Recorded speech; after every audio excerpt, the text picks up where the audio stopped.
Gabby J! Yay! Hey guys, Waddler-D here. We're with one final installment of Super Punch-Out, and we're going to talk about stuff today. Fast times!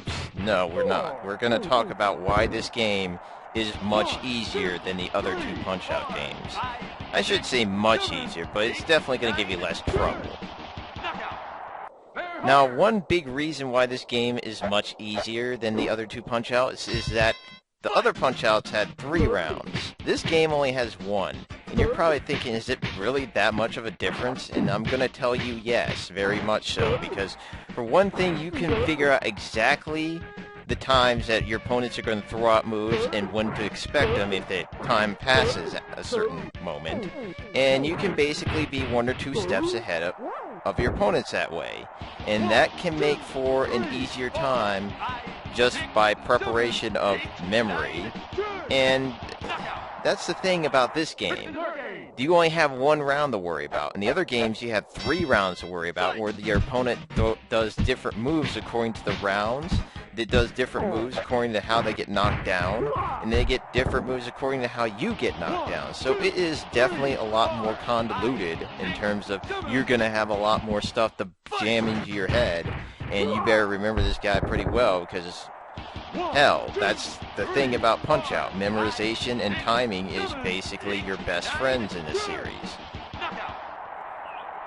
Now, the thing about the other Punch-Out games is that they did not have this particular element that this game carries. Dizzying. Dizzying is easily the most effective weapon and the biggest, most important reason why this game is so much easier than the other two. For one thing, the fact that if you dizzy your opponent, they are basically at your whim. It is all up to you to throw the knockdown punch that will floor them instantly. And that's basically how dizzying works. If you're wondering how to dizzy your opponents, first off, usually it comes with a set of punches that you can throw at a specific quick amount of time, and that will basically put your opponent into a hairball spinning loon state, and you can basically take advantage of that. Also, counter-punching is a very good way to get to or dizzying opponent, but it doesn't seem to always work, and it does kind of slow down the player a bit in terms of getting that fast time that they might want.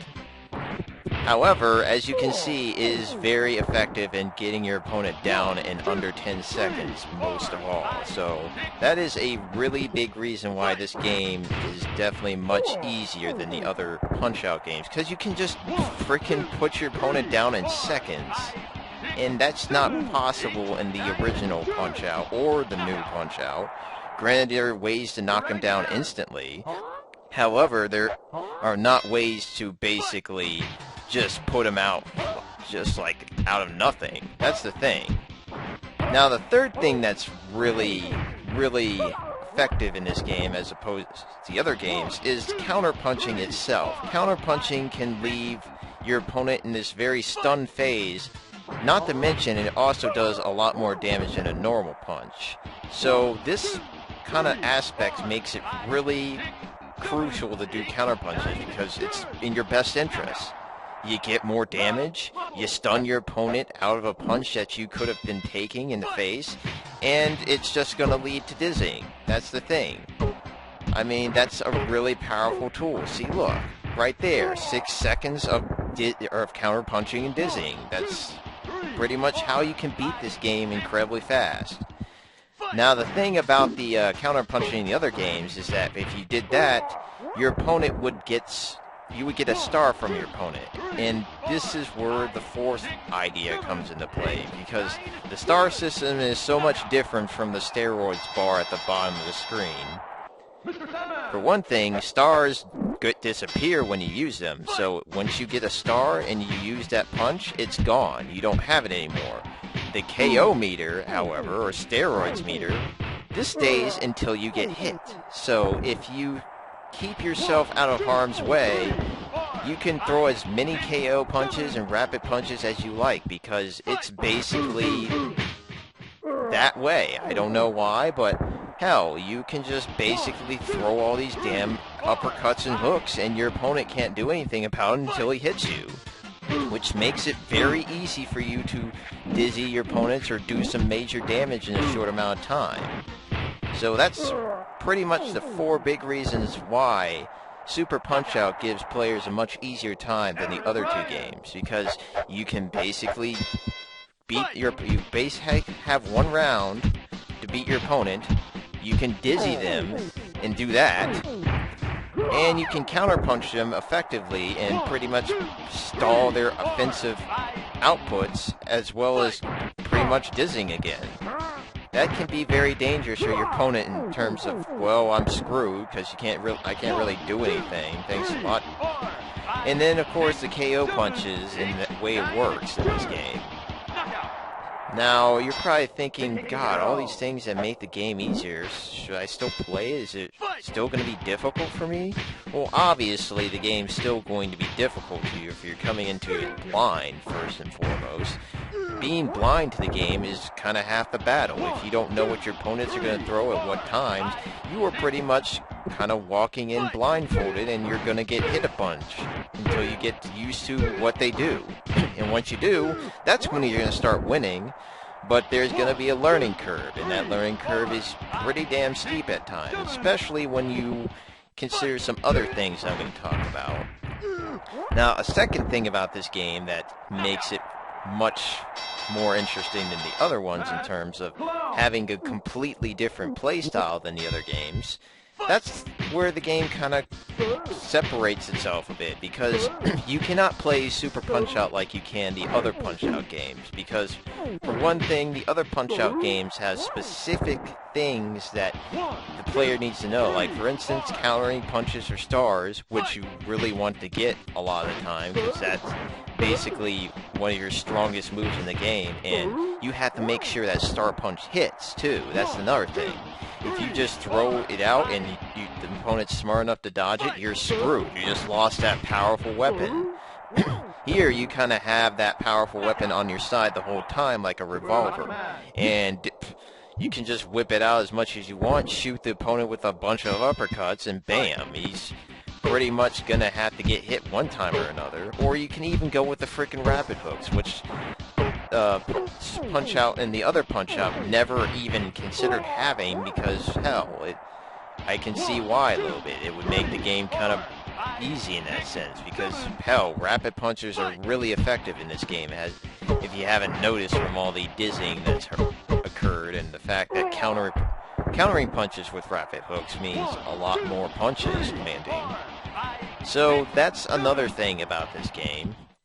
And, of course, the third thing, which is a small thing, you have to knock out your opponent in the 3-minute round. If you don't do that, you lose. That's the thing about this game. You have to finish your battles. You can't rely on decision or how many points that you have. If you don't win the battle, you lose. And that can be kind of a cheap thing, but at the same time, I can see why, because the game's not that hard. And you shouldn't take more than 3 minutes to beat these guys anyway.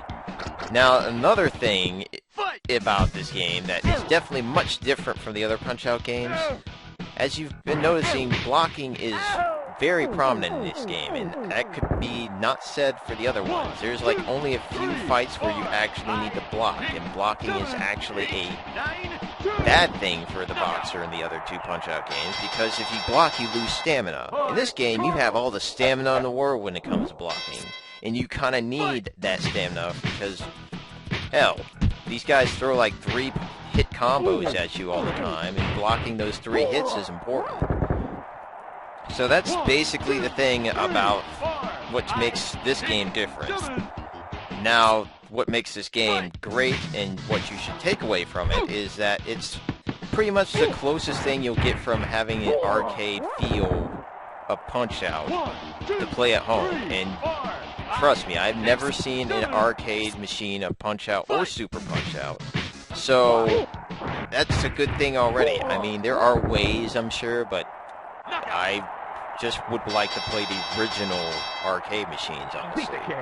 Another thing is that this game is a much different experience from the other 2, as I mentioned before. but that different experience can be for those that are just kind of bored of beating the crap out of Punch-Out or playing the new Punch-Out to death, and it's like, I wonder what the older games are like. That kind of stuff. And last but not least, it's a fun game, and it's pretty damn cheap, honestly. I mean, for 800 Wii points on the Wii, you can pretty much purchase this for your own amusement. And it's a pretty short game, and with some replay value, thanks to the whole times and trying to be as quick as possible, or getting the best score from all the circuits. And that's basically what to bring away from it. I mean, it's a good game. You shouldn't knock it off because it's so easy. I mean, it's going to be hard for everyone the first time, after all. Now, I think this would be a good place to close, because we are definitely at the end of this LP at this point. There's not much left to show other than Nick Bruiser getting floored in one hit. So I really hope you guys enjoyed this Let's Play, and I really hope you got something out of it, like some information that you didn't really know about this game. So, as we just knocked down Nick Bruiser again, we wave goodbye to the champion Chrome Dome player. So thanks for watching, guys. Have a great day, and adios. Pizza cake. Right on.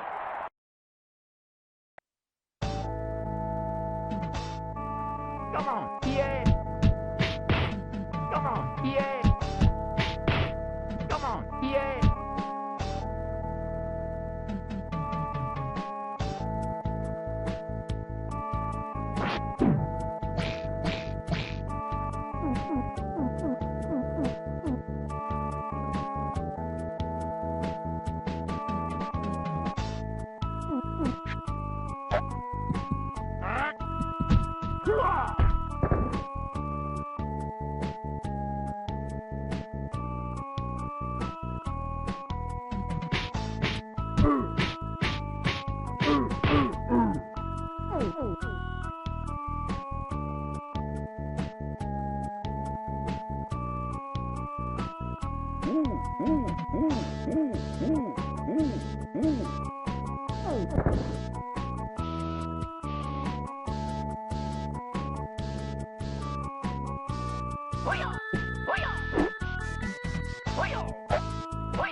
Adios.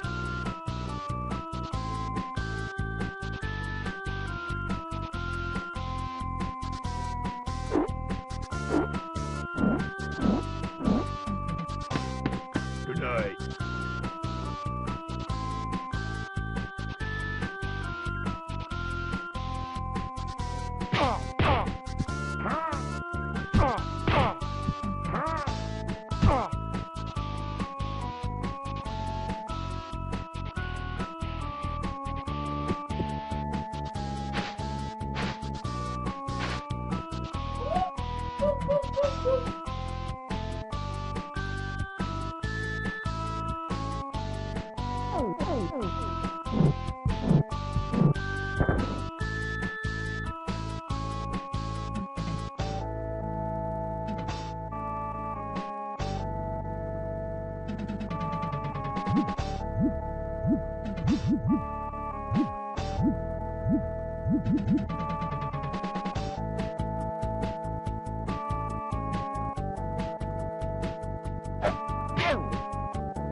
Pizza cake.